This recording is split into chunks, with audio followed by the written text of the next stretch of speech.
하나님의 말씀 마태복음 4장 23절부터 26절까지의 말씀을 제가 봉독하겠습니다. 예수께서 온 갈릴리에 두루 다니사 저희 회당에서 가르치시며 천국 복음을 전파하시며 백성 중에 모든 병과 모든 약한 것을 고치시니 그의 소문이 온 수리아에 퍼지신지라. 사람들이 모든 앓는 자 곧 각색 병과 고통에 걸린 자 귀신 들린 자 간질하는 자 중풍병자들을 데려오니 저희를 고치시더라. 갈릴리와 데가볼리와 예루살렘과 유대와 요단강 건너편에서 허다한 무리가 쫓으니라. 아멘. 오늘 읽은 본문 내용 중에 예수님의 3대 사역이 소개되어지고 있고, 오늘 저녁 설교 제목도 그 3대 사역을 말씀 제목으로 삼았습니다. 가르치시며 전파하시며 고치시더라.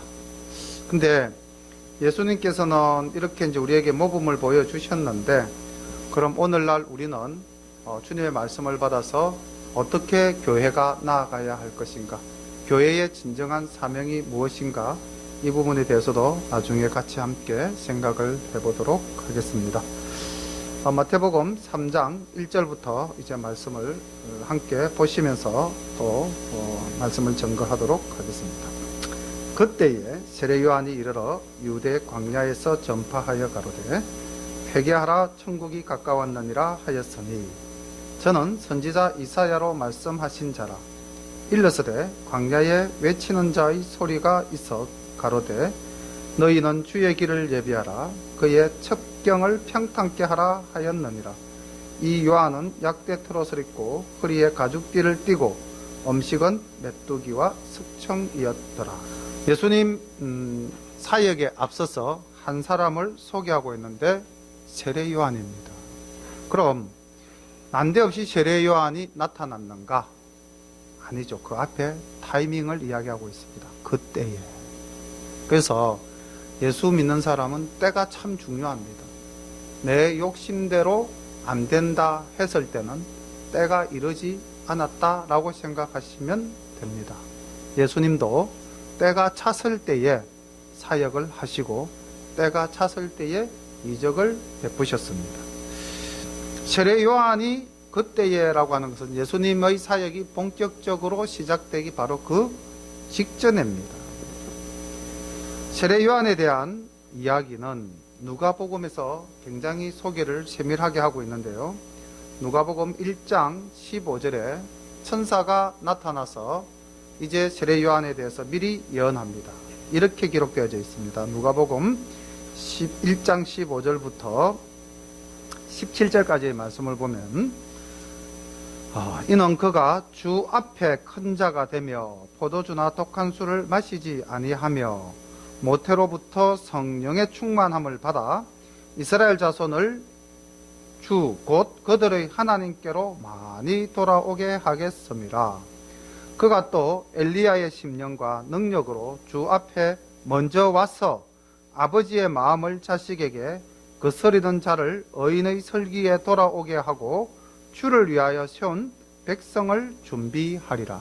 그러니까 세례 요한이 왜 이 땅에 왔는지 누가복음의 기자는 분명하게 세례 요한의 사명을 이야기하고 있습니다. 예수님도 그래서 여자 중에 난 자 중에서는 가장 큰 자라고 이야기하셨는데, 여기 누가복음 1장 15절에 보면 그가 주 앞에 큰 자가 되며, 그 다음 포도주나 독한 술을 마시지 않는다.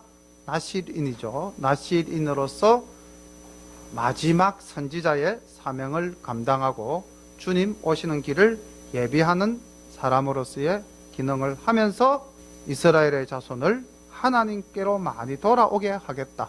그래서 이 세례 요한이 외친 광야의 소리가 어떤 소리였습니까?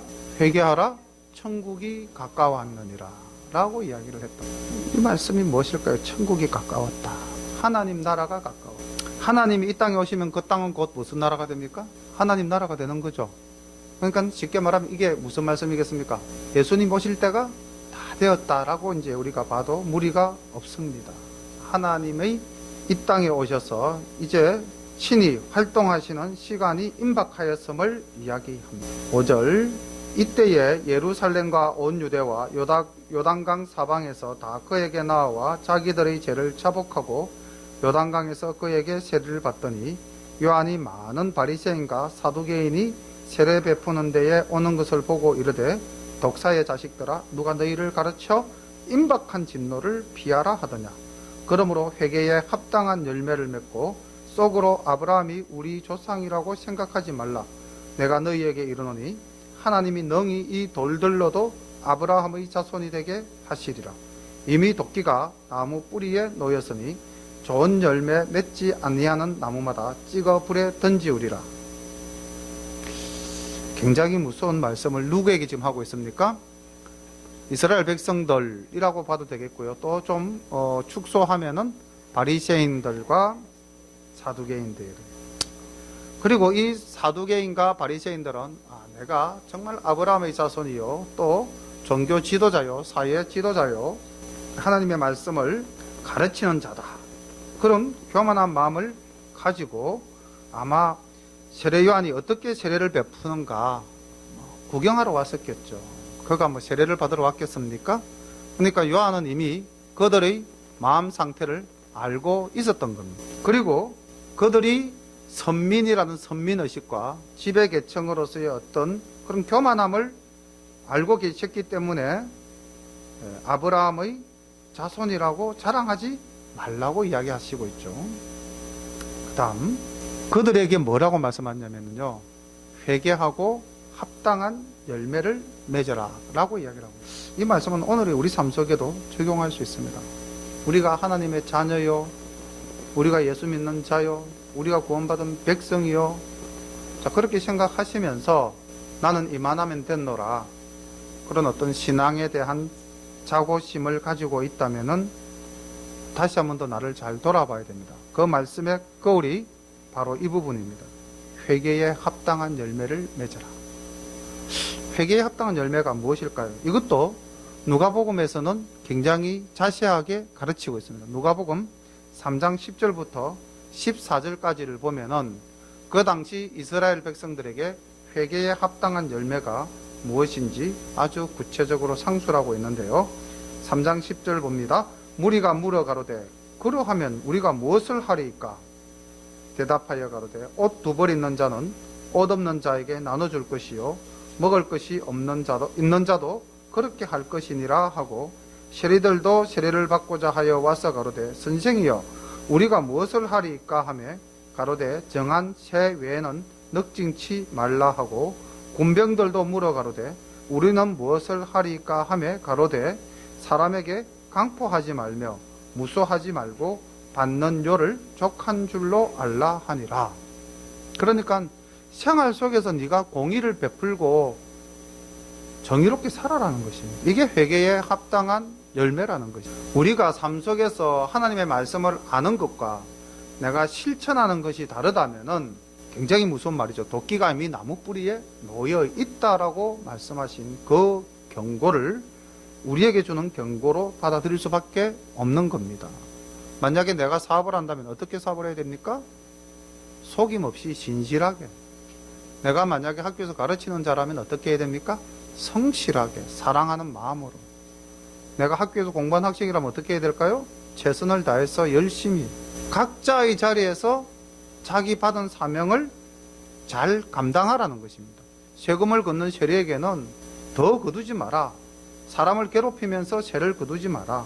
그리고 일반 사람들에게는 또 어떻게 합니까? 사랑을 베풀어 그러죠. 네가 옷이 두 벌 있으면은 먹을 것이 있으면 이웃에게 나누어 가져라. 그리고 군인들에게는 사람을 함부로 대하지 마라. 그리고 네가 받는 월급에는 더 가지려고 사람을 괴롭히는 일이 없어야 한다. 그 당대의 모순 덩어리인 사회적 모습을 세례 요한은 하나하나 지적하면서 바르게 할 것을 이야기했던 것입니다. 이게 회개에 합당한 열매라는 것입니다. 그냥 뭐 하나님 잘못했습니다 고백하는 것이 회개요 열매가 아니라는 것입니다. 우리 둥이들 집에서 뭐 잘못된 거 있으면 엄마에게 잘못했어요 그렇게 말해놓고 똑같은 잘못을 또 반복합니까? 기도하고 난 다음에 똑같은 짓을 반복해요? 반복 안 해요? 반복 안 하는 것이 진짜 잘못했다고 부모님께 반성하는 거예요. 그렇죠? 그렇게 반성해놓고 똑같은 잘못을 또 하면 그게 반성이 돼요, 안 돼요? 그렇죠. 회개도 그런 겁니다. 회개도 내가 말로만 잘못했습니다라고 이야기해놓고 똑같은 짓을 반복하면 그건 회개가 될 수가 없는 겁니다. 우리 둥이들도 이렇게 엄마 말씀에 잘못된 것을 반복 안 하는데 우리가 하나님 말씀을 듣고 어른인 우리가 세상 나가서 동일한 잘못을 반복한다면 이거는 굉장히 dob기의 심판을 받을 수밖에 없는 게 되겠죠. 11절 말씀 봅니다. 나는 너희로 회개케 하기 위하여 물로 세례를 주거니와 내 뒤에 오시는 이는 나보다 능력이 많으시니 나는 그의 신을 들기도 감당치 못하겠노라. 그는 성령과 불로 너희에게 세례를 주실 것이요 손에 키를 들고 자기의 타작마당을 정하게 하사 알곡을 모아 곡간에 들이고 쭉정이는 꺼지지 않는 불에 태우시리라. 자, 요 세례 요한이 예수님을 증거하는데 예수님의 그 사명과 역할에 대해서 두 가지로 크게 정리해서 말씀하고 있죠. 첫 번째는 뭡니까? 예수님은 이 땅에 우리를 구원하기 위해서 불과 성령으로 세례를 준다. 우리를 구원해 주신다는 겁니다. 그리고 두 번째는 뭡니까? 키를 들고 타작마당에서 심판하시는 분이라고 이야기를 했죠. 쭉정이와 알곡을 모아서 저장하실 분. 그러니까 우리가 구원받는 것에만 초점을 맞추지 마시고 심판받는 것에도 역시 초점을 맞춰야 됩니다. 그럼 아까 말씀드렸다시피 심판은 무엇을 가지고? 회개에 합당한 열매를 가지고 심판을 받는다는 거죠. 13절 봅니다. 이때 예수께서 갈릴리로서 요단강에 이르러 요한에게 세례를 받으려 하신대 요한이 말려 가로되 내가 당신에게 세례를 받아야 할 터인데 당신이 내게로 오시나이까? 예수께서 대답하여 가라사대 이제 허락하라. 우리가 이와 같이 하여 모든 의를 이루는 것이 합당하니라 하신대 이에 요한이 허락하는지라. 자, 우리가 세례라는 것은 지금 어떤 의미에서 요한이 요단강에서 사람들에게 베풀고 있습니까? 자, 회개한 징표로 다시 말하면 우리의 죄를 물로서 깨끗하게 씻었다는 것을 증거하는 요소로서 지금 세례를 주고 있습니다. 그럼 세례는 누가 받습니까? 죄 있는 사람들이 받는 것이 이 물 세례입니다. 그렇죠? 구약에서 물은 항상 정결케 하는 정결의 요소라고 그랬죠. 그죠? 그렇다면은 예수님이 굳이 세례를 받아야 될 이유가 있습니까? 없죠. 이제 이게 굉장히 교리적으로 중요한 부분입니다. 예수님은 하나님이시기 때문에 죄가 없습니다. 사람으로 태어나신 것이 아니라 성령으로 말미암아 이 땅에 오신 하나님이시기 때문에 육체적인 죄가 전혀 없어요. 그런데 왜 예수님이 세례를 받으시려고 했을까요? 요한이 그렇게 이야기했습니다. 나는 당신에게 세례를 받아야 할 대상이지 세례를 줄 사람이 아닙니다. 그러니까 예수님 뭐라고 그랬습니까? 예수님이 하신 말씀 줄 거 놓기 바랍니다. 15절 시험에 안 나옵니다. 이제 허락하라. 그 다음 말씀이죠. 우리가 이와 같이 하여 모든 의를 이루는 것이 합당하니라. 예수님이 세례를 받으신 이유는요, 예수님이 죄가 없지만은 죄 많은 인간이 받는 세례를 받음으로써 같이 인간처럼 낮아지셨다는 것입니다. 그리고 그분이 친히 이제 우리의 죄를 담당하실 분이심을 고백하는 시간이기도 합니다. 고백이 아니라 사실은 선포하는 시간이죠. 그래서 요한에게 이렇게 이야기죠. 이제 우리가 의를 이루자. 하나님께서는 이 땅에 친히 내려오셔가지고 받지 않아도 될 세례를 받으셨고 죽지 않아도 될 죽음을 당하셨습니다. 이것은 전부 다 우리의 죄와 우리의 사망의 그 굴레에서 벗어나게 하기 위한 하나님의 낮아지심, 하나님의 헌신하심 이라고 우리가 보아야 할 것입니다. 그래서 요한이 예수님이 나아오실 때에 요한복음 1장 29절에서는 예수님을 이렇게 묘사했습니다. 이튿날 요한이 예수께서 자기에게 나아오심을 보고 가로되 보라 세상 죄를 지고 가는 하나님의 어린 양. 이미 왜 그가 세례를 받으러 오는지 요한은 알고 있었어요. 우리의 죄를 친히 담당하기 위해서 받지 않아도 될 세례를 받으시러 나오시는 분이시구나. 이런 큰 사랑을 우리에게 베푸신 것입니다. 16절, 예수께서 세례를 받으시고 곧 물에서 올라오실새 하늘이 열리고 하나님의 성령이 비둘기같이 내려 자기 위에 임하심을 보시더니 하늘로서 소리가 있어 말씀하시되 이는 내 사랑하는 아들이요 내 기뻐하는 자라 하시다. 예수님이 이 땅에서 말씀을 증거하는 이 사역을 하시기 전에 그 준비하는 기간에 한 일입니다. 그러면은 첫 번째는 세례 요한이라는 선지자가 예수님이 이 땅에 오심을 선언합니다. 증거합니다. 회개하라, 천국이 가까웠노라. 곧 내 뒤에 불과 성령으로 세례를 주실 분이 오실 것이다. 이렇게 증언을 했죠. 그 다음 두 번째 또 누가 증언을 합니까? 하나님이 친히 증언해 주십니다. 예수님이 세례를 받고 물에서 올라오실 때에 하나님이 친히 하늘에서 이렇게 증언해 주시죠. 이는 내 사랑하는 아들이요 내 기뻐하는 자라. 세례받고 이런 말을 들은 사람이 아무도 없잖아요. 예수님의 유일성에 대해서 하나님이 직접 증거해 주시는 겁니다. 그래서 두 가지 선언이 사역 준비 기간 전에 발생하게 되는 것이죠. 그리고 이제 사역을 하시기 전에 이렇게 요한과 하나님에 의해서 증거되어진 예수님께서 친히 몸소 사역을 준비하는 역사를 만들어 나가는데 그것이 4장 1절부터 11절까지의 말씀입니다. 기도로 준비하시고 사탄의 괴계를 물리치시는 것입니다. 성리의 예수님, 죄가, 사탄이 예수님을 이길 수 없음을 보여주는 것이죠. 그럼 그 죄로부터 예수님이 승리하셨기 때문에 우리 또한 예수님을 믿음으로써 무엇으로부터 승리할 수 있는 존재가 되는 겁니까? 죄로부터 승리할 수 있는 존재가 된다는 것을 보여주시는 거죠. 4장 말씀을 보겠습니다. 그때에 예수께서 성령에게 이끌리어 마귀에게 시험을 받으러 광야로 가사 40일을 밤낮으로 금식하신 후에 줄이신지라. 시험하는 자가 예수께 나와서 가로되 내가 만일 하나님의 아들이여든 명하여 이 돌들이 떡덩이가 되게 하라.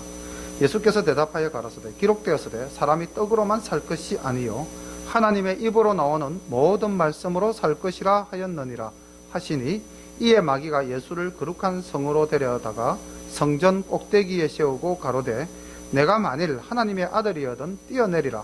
기록하였으되 저가 너를 위하여 그 사자들을 명하시리니 저희가 손으로 너를 받들어 발이 돌에 부딪히지 않게 하리라 다 하였느니라. 예수께서 이러시되 또 기록되었으되 주 너의 하나님을 시험치 말라 하였느니라 하신데 마귀가 또 그를 데리고 지극히 높은 산으로 가서 천하 만국과 그 영광을 보여 가로되 만일 내게 엎드려 경배하면 이 모든 것을 내게 주리라. 이에 예수께서 말씀하시되 사단아 물러가라. 기록되었으되 주 너의 하나님께 경배하고 다만 그를 섬기라 하였느니라. 이에 마귀는 예수를 떠나고 천사들이 나와와서 수종드니라. 승리의 역사입니다. 자, 여기서 우리가 이제 생각해 볼 것들이 좀 있습니다. 자, 예수님이 마귀를 물리치시는 가장 중요한 무기가 뭐였을까요? 예, 말씀이었습니다. 우리가 이 땅을 살아가면서 시험과 환난을 당할 때에 우리는 그것을 이겨낼 수 있는 힘을 어디서 가지고 와야 되냐면은 말씀에서 가지고 와야 됩니다.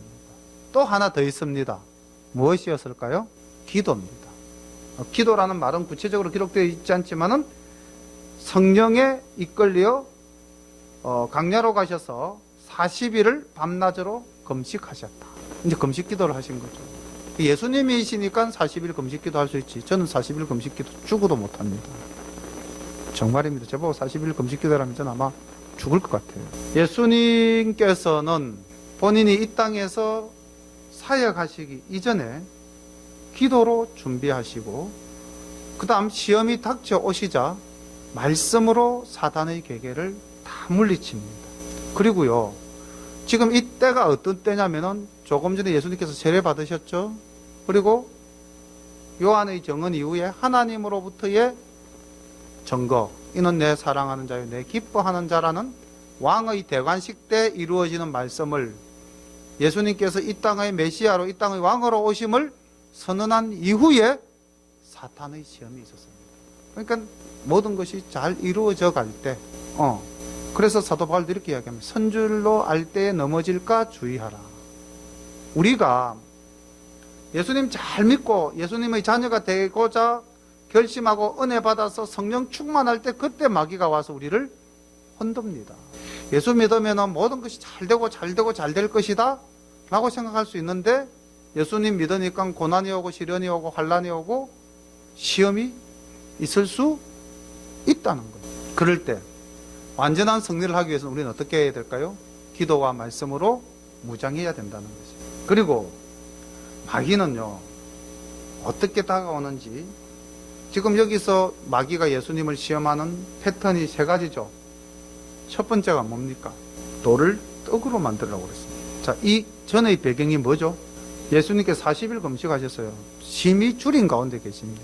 인간이 가장 약한 3대 기본적 욕구 중에 하나, 식욕. 그렇죠. 이것을 가지고 이제 다가온 겁니다. 기본적인 욕망을 자극하는 거죠. 그리고 고난의 상황을 적절히 이용하는 것이죠. 그때 예수님께서는 사람이 떡으로만 살 것이 아니고 하나님의 말씀으로. 두 번째 상황이 어떤 상황입니까? 성전 꼭대기에 세우고 뛰어내려라. 왜? 네가 하나님의 아들이지 않느냐. 그러면은 니를 받드는 자가 있어서 너는 상하지 않을 거야. 영적 교만함을 자극하고 있는 것일 수도 있습니다. 또는 높은 곳에서 뛰어내려라. 사람이 높은 곳에 올라간다는 것은 일종의 명예를 얻는다는 것과도 동일할 수가 있겠죠. 인간의 명예욕을 자극하는 것일 수도 있습니다. 왜? 야, 너는 하나님이 지키시는 자 아니냐. 네가 뭘 하든지 넌 다 잘 될 거야. 내가 시킨 대로 한번 해봐. 이렇게 마귀는 교묘하게 하나님도 아닌 것이, 사탄도 아닌 것이 우리를 유혹할 수가 있다는 것이죠. 세 번째는 더 적나라하게 다가오죠. 성전 꼭대기에 데리고 가서, 그 다음 지극히 높은 산에 데리고 가서 천하만국의 영화를 다 보여주면서 뭐라고 그럽니까? 내게 절하라. 그럼 내가 이 모든 것을 너에게 다 주겠다. 사실 줄 수 없는 존재입니다. 마귀는 세상을 지배하는 자가 아니죠. 이 천지 만물을 지배하시는 분은 하나님이십니다. 왜곡된 신앙으로 우리를 유혹할 수 있습니다. 신천지가 그렇고요, 여호와의 정인이 그렇고요, 뭔가 그럴듯하게 말씀으로 포장해서 우리를 유혹하죠. 그런데 우리는 이런 왜곡된 신앙도 극복해내어야만 됩니다. 그러려면 우리에게 무엇이 있어야 될까요? 말씀이 있어야 됩니다. 그래서 우리가 말씀을 바르게 배워야 될 필요가 있고요. 그래서 우리는 창세기부터 요한계시록까지 말씀 한 구절도 빠짐없이 다 알아야 될 이유가 있는 것입니다. 말씀에 대한 올바른 지식이 없으면 우리는 사탄의 유혹에 넘어갈 수밖에 없는 존재들입니다. 그 다음 또 하나 생각해 볼 때, 예수님이 이렇게 막 마귀로부터 시험받고 있을 때 누가 옆에 와서 도운 자가 있습니까? 예수님이 시험 받는데 아무도 안 도와줬어요. 근데 11절 가서 보십시오. 예수님이 승리했을 때에 그 다음 누가 등장합니까? 천사들이 나와서 수종 드니라, 이렇게 돼 있죠. 시험 받을 때 천사가 와서 수종을 들었다면 좀 예수님이 쉽지 않았을까요? 자, 이것도 우리에게 격려가 되는 말씀입니다. 우리가 시험에서 승리하면 반드시 하나님은 우리에게 천사를 보내주셔서 복을 주신다는 겁니다. 사탄에게 시험받아서 싸울 때에 천사가 우리를 대신해 싸워주는 것이 아닙니다. 누가 싸워야 됩니까? 우리가 스스로 싸워야 됩니다. 그리고 싸움에서 승리했을 때 천사가 역시 우리에게 와서 수종될 것입니다. 자, 이렇게 해서 사역전 예수님은 세 가지가 선포되어지고 승리하시는 역사를 이루고 난 이후 드디어 예수님의 공생애가 이제 시작이 됩니다. 12절, 예수께서 요한의 잡힘을 들으시고 갈릴리로 물러가셨다가 나사렛을 떠나 서불론과 납달리 지경 해변에 있는 가브나움에 가서 사시니 이는 선지자 이사야로 하신 말씀을 이루려 하심이라. 이 말씀 나올 때, 14절 이 말씀 나올 때 좀 주의하라 그랬죠. 이게 진실일까요? 억지일까요? 자, 억지일 확률이 높습니다. 마태는. 왜냐하면 마태는 유대인을 대상으로 해서 유대인의 왕으로 오신 예수님을 증거하기 위해서 구약에 있는 내용을 가지고 와서 그 상황에 인용하는 케이스가 빈번했던 사람입니다. 자, 이걸 볼게요. 14절, 이는 선지자 이사야로 하신 말씀을 이루려 하심이라 일렀으되 스불론 땅과 납달리 땅과 요단강 저편 해변길과 이방의 갈릴리여 흑암에 앉은 백성이 큰 빛을 보았고 사망의 땅과 그늘에 앉은 자들에게 빛이 비치었도다 하였느니라. 이 15절과 16절 이사야가 9장 1절에서부터 2절까지 이 말씀을 하셨어요. 이사야서 9장과 1절 2절에 있습니다. 이 말씀이. 그런데 이 말씀이 나오게 된 시대적 배경이 어디에서 나오냐면요, 열왕기하 15장 29절로 가면은 왜 이사야가 이 말씀을 하게 되었는지 그 시대적 배경이 나옵니다. 열왕기하 15장 29절에 보면은 이스라엘 왕 베가 때에 아수르 왕 디글랏 빌레셀이 와서 이용과 아벨벳 마아가와 야노아와 게데스와 하솔과 길르앗과 갈릴리와 납달리 온 땅을 취하고 그 백성을 사로잡아 아수르로 옮겼더라. 이게 이스라엘이 멸망당하기 전, 이스라엘이 722년에 망했는데요, 멸망당하기 전 10년 전 732년에 이 아수르가 이스라엘을 침공해서 이스라엘의 북부 지역을 점령하고 거기에 살던 사람들을 다 아수르 지역으로 끌고 갔습니다. 이 역사적 사건을 바탕으로 이사야는 이 땅이 회복되어지고 이 땅에서 잡혀갔던 사람들이 하나님의 빛을 보고 다시 본토로 돌아오게 될 것이다 라고 예언한 구절이 바로 이사야서 9장 1절 2절 말씀입니다. 그런데 이제 마태는 여기 지금 갈릴리와 납달리와 이제 서불론 땅이 나오니까 그 말씀을 여기에 적용시켜서 예수님께서 이 땅에서 활동하실 것을 이사야가 이렇게 예언했다라고 이제 인용하고 있는 것입니다. 어쨌든 마태가 이렇게 말씀을 인용한 것은 악의적인 것이 아니라 주님의 사역을 구약의 말씀을 이루었다는 분으로 증거하기 위한 하나의 방법이었던 것입니다. 18절 말씀 봅니다. 17절, 이때부터 예수께서 비로소 전파하여 가라사대 회개하라 천국이 가까웠느니라 하시더라. 예수님 사역의 첫 말씀도 역시 세례 요한의 말씀과 일치합니다. 회개하라 천국이 가까웠느니라. 근데 이제 예수님이 오셨기 때문에 사실 그 당시 하나님의 나라가 이루어졌죠. 이루어졌지만은 그것은 예수님께 이루어진 것이지 일반 백성들에게는 아직 이루어지지 않고 있죠. 그죠? 그래서 천국이 가까웠다고 선포하고 계시는 것입니다. 18절 말씀 봅니다. 갈릴리 해변에 다니시다가 두 형제 곧 베드로라 하는 시몬과 그 형제 안드레가 바다에 그물 던지는 것을 보시니 저희는 어부라. 말씀하시되 나를 따라오너라. 내가 너희로 사람을 낚는 어부가 되게 하리라 하시니 저희가 곧 그물을 버려두고 예수를 쫓으니라. 거기서 더 가시다가 다른 두 형제 곧 세베대의 아들 야고보와 그 형제 요한이 그 붙인 세베대와 한 가지로 배에서 그물 깁는 것을 보시고 부르시니 저희가 곧 배와 부친을 버려두고 예수를 쫓으니라. 제가 이 말씀을 가지고 설교하는 목사님의 설교를 듣고 한때 신학을 공부하다가 포기한 적이 있었습니다. 제가 성결교 교단에서 이제 신앙생활을 하면서 목사가 되어야 되겠다라고 결심한 부분을 이루기 위해서 부산에 있는 성결신학교 학부 3학년에 편입을 해가지고 한 학기 신학교를 다녔습니다. 근데 이제 여름 방학이 끝나고 2학기 개강 예배를 딱 하는데 그때 목사님이 이 본문을 가지고 말씀을 하시더라고요. 버려두고 따르니라. 근데 제가 학교를 못 버렸잖아요. 그리고 1학기 동안 내가 학교 생활과 그 신학교 공부를 병행을 해보니까 이게 두 개가 동시에 도저히 이루어지지가 않는 상황이더라고요. 그래서 제가 어떻게 해야 되나 고민을 하다가 때가 아직 아닌가 보다 하고 그때 이제 학업을 포기했습니다. 아마 그때 학업을 계속했다면 저는 성결교단 목사가 돼가지고 노우호 목사님도 못 만났을 거고 인생이 또 어떻게 흘러갔을지도 모릅니다. 근데 하여튼 그때 한 학기 하고 말았어요. 부산을 월화 목금을 다녔습니다. 5시에 4시에 학교에서 출발해가지고 마치고 10시 반쯤 이제 마치고 집에 돌아오면 뭐 11시쯤 됐으니까 하여튼 그렇게 해서 한 학기를 살아보니까 아무것도 안 되더라고요.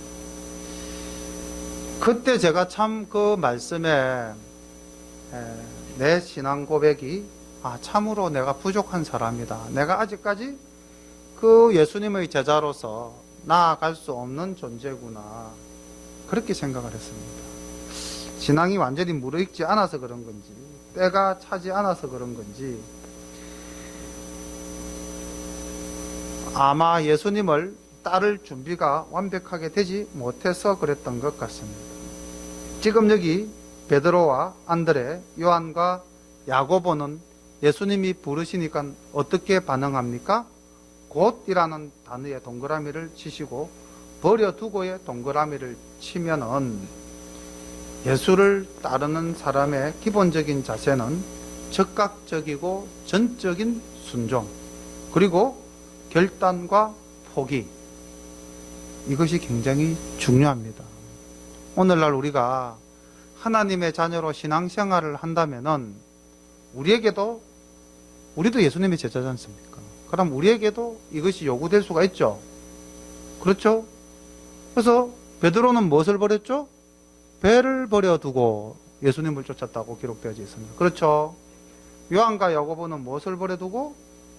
곧 배와 부친을 버려두고. 자, 그럼 나에게 있어서 거물과 배와 부친은 무엇일까요? 예수님이 부르실 때, 자, 내가 버려야 될 거물, 내가 버려야 될 배, 내가 버려야 될 부친. 한번 스스로에게 질문하시고 스스로가 답을 구하시고, 내가 이제 예수님을 쫓기로 했다면, 내가 예수님을 온전히 믿기로 했다면은 우리의 삶을 다 버리라는 것 아닙니다. 기독교는요, 청교도적인 삶을 살아라고 이야기하는 것이 아니고요, 수도사와 소녀같이 살아라고 이야기하는 것이 아닙니다. 우리가 이 땅을 살아가면서 주님 주신 것을 누리되 기본적으로 모든 것은 하나님의 영광을 위해서 우리가 살아야 합니다.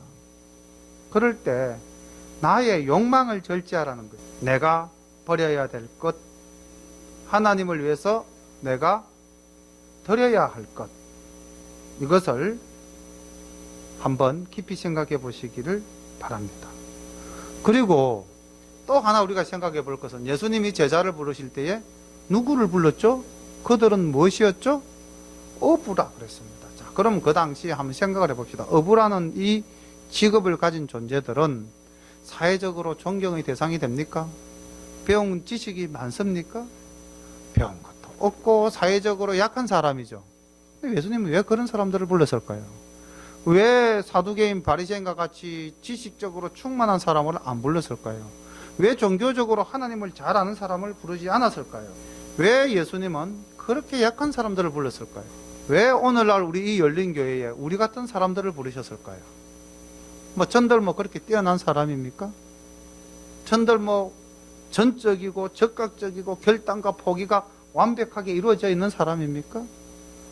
얼마나 부족합니까? 그런데 이런 부족한 사람을 들어서 이런 귀한 성도님들과 함께 이 열린교회를 개척하고 신앙생활을 할 수 있도록 인도하신 이유는 무엇일까요? 그것은 사도 바울이 우리에게 이렇게 위로의 말씀을 주고 있습니다. 고린도전서 1장 26절부터 28절까지의 말씀을 보면은 주님이 우리를 부르신 이유가 아주 구체적으로 바울이 고백하고 있습니다. 우리 다 함께 찾아서 읽어보겠습니다. 고린도전서 1장 26절, 고린도전서 1장 26절 찾으셨습니까? 자, 다 함께 고린도전서 1장 26절 말씀 읽어보겠습니다. 시작. 형제들아, 너희를 부르심을 보라. 육체를 따라 지혜 있는 자가 많지 아니하며 능한 자가 많지 아니하며 문벌 좋은 자가 많지 아니하도다. 그러나 하나님께서 세상에 미련한 것들을 택하사 지혜 있는 자들을 부끄럽게 하시고 세상에 약한 것을 택하사 강한 것들을 부끄럽게 하려 하시며 하나님께서 세상에 천한 것들과 멸시받는 것들과 없는 것을 택하사 있는 것들을 폐하려 하시나니. 뭐 더 읽고 싶습니까? 하나님이, 예수님이 약한 우리를 부르신 것은 우리의 약함을 약하다고 보지 않으시고 이 약한 것을 통해서 하나님의 권능을 나타내게 하기 위하심입니다. 자, 그럼 우리가 여기서 주의해야 할 게 딱 하나 있죠. 이렇게 이루어진 것은 나의 능력으로 말미암아 된 것이다? 아니죠. 하나님의 은혜죠. 그래서 우리는 겸손해야 됩니다. 아, 내가 전도하니까 사람이 왔다. 아, 내가 말씀을 전가하니까 구름처럼 모였다. 아, 내가 목회를 하니까 교회가 커졌다. 절대 내가 아닙니다. 하나님께서 우리같이 천하고 약하고 부족한 것들을 택해서 스스로 가졌다고 하는 자, 스스로 강하다고 하는 자, 스스로 명예롭다고 하는 자를 그렇게 합니다. 그래서 우리는 하나님 은혜에 감사할 수 있는 것입니다. 23절 말씀 봅니다. 예수께서 온 갈릴리에 두루 다니사 저희 회당에서 가르치시며 천국 복음을 전파하시며 백성 중에 모든 병과 모든 약한 것을 고치시니 그의 소문이 온 수리아에 퍼진지라. 사람들이 모든 앓는 자 곧 각색 병과 고통에 걸린 자, 귀신 들린 자, 간질하는 자, 중풍병자들을 데려오니 저희를 고치시더라. 갈릴리와 데가볼리와 예루살렘과 유대와 요단강 건너편에서 허다한 무리가 쫓습니다. 예수님의 3대 사역이 나옵니다. 가르치시고 복음을 전파하시고 고치셨습니다. 그러면은 오늘날 예수님을 따르는 무리들이 모인 우리 교회가 이 예수님의 3대 사역을 이어받아서 교회가 해야 될 3대 사명이 무엇인가? 결론적으로 말씀을 드리겠습니다. 교회가 해야 될 일은 첫째, 가르치는 것입니다. 교육입니다. 앞으로 우리 교회는 이 가르치는 일에 최선을 다하려고 합니다. 두 번째는 복음을 전파하는 것입니다. 교회가 해야 될 일이 무엇일까요? 복음 전파, 전도와 선교입니다. 우리는 이 일에도 최선을 다해서 이 구암동 지역을 전도해서 하나님의 믿는 백성들의 수를 늘려가야 될 것입니다. 세 번째, 약한 것을 고치셨다. 이것은 교회가 오늘날 고치는 건 병원이 하죠. 교회가 해야 될 일은 무엇일까요? 구제와 봉사입니다. 이웃에게 사랑을 베푸는 것이죠. 그래서 그들의 약함을 우리가 도와야 됩니다. 그리고 또 하나, 교회가 이제 주님으로부터 부르심을 입은 자들이 모인 곳이기 때문에 이런 일을 하기 위해서는 성도가 서로 뭐 해야 됩니까? 교제해야 됩니다. 코이노니아. 그래서 교회 안에서 떡을 떼며 모이기를 힘쓰는 우리가 되어야 될 것입니다. 저는 교회에서 밥을 먹고 모이는 것 정말 아름답다고 생각합니다. 오늘도 저녁에 미리 오셔서 예배를 준비하시기 위해서 식사를 나누는 모습, 참으로 좋은 모습입니다. 할 수 있으면 자주 모이셔야 됩니다. 토요일 날 교회 청소하시고 식사하시는 것 좋은 모습입니다. 그렇게 교제하고 거기서 끝나면 안 되죠. 이제 거기서 이루어진 힘을 가지고 우리는 뭘 해야 되죠? 전도도 해야 되고 봉사도 해야 되고 가르치기도 해야 되는 것입니다. 성도를 가르치는 것은 목사인 제가 해야 될 것이고요. 우리가 학생이나 또 교회에서 또 이웃을 가르쳐야 되는 것은 교육부라는 기관에서 또 해야 될 일들일 것입니다. 그래서 우리 열린교회는 한 가정, 한 가족으로서 서로 친밀히 교제하고 그 힘을 바탕으로 예수님의 3대 사역 가르치시고 복음을 전파하시고 병을 고치신 그것을 본받아서 교육과 선교와 봉사에 최선을 다하는 아름다운 교회로서 또 그런 우리 교우들이 되시기를 간절히 소망합니다. 이 시간 오늘 말씀과 또 각자의 은혜 받은 바를 가지고 잠시 함께 묵상으로 기도 드리시겠습니다. 아버지 하나님, 은혜를 감사합니다. 오늘 주님 귀한 말씀으로 저희들에게 은혜의 말씀을 주셨사오니 주님 제자를 부르시며 그들이 곧 그물과 배와 부모를 버리두고 예수님을 쫓은 것처럼 이제 우리가 주님을 따르는데 걸림돌이 되는 것이 있다면 무엇이든지 과감하게 버리고 주님의 뒤를 따르는 우리 모두가 될 수 있도록 인도하여 주시옵소서. 약한 저희들을 들어서 주님 강하고 가진 자들을 부끄럽게 하시기 위해서 우리를 세우셨사오니 하나님이시여 이 모든 것은 우리의 능력이 아니요 나의 나됨은 주님의 은혜라는 것을 깨닫고 항상 겸손하게 살아가는 저희들이 되게 하여 주시옵소서. 또한 이 시간 아버지 하나님 정말 우리가 교회를 세웠었사오니 아버지 이 지역을 위해서 복음을 전파하며 아버지 하나님 지역의 아이들을 가르치며 또 아버지 하나님 지역을 잘 섬기며 봉사하는 우리 열린교회의 기능을 다할 수 있도록 우리 모두가 형제요 가족으로서 교제하며 힘을 키워나갈 수 있도록 인도하여 주시옵소서. 이 시간도 은혜를 함께 해주심을 감사드렸고 예수님 이름 받들어 감사하며 기도드립니다. 아멘.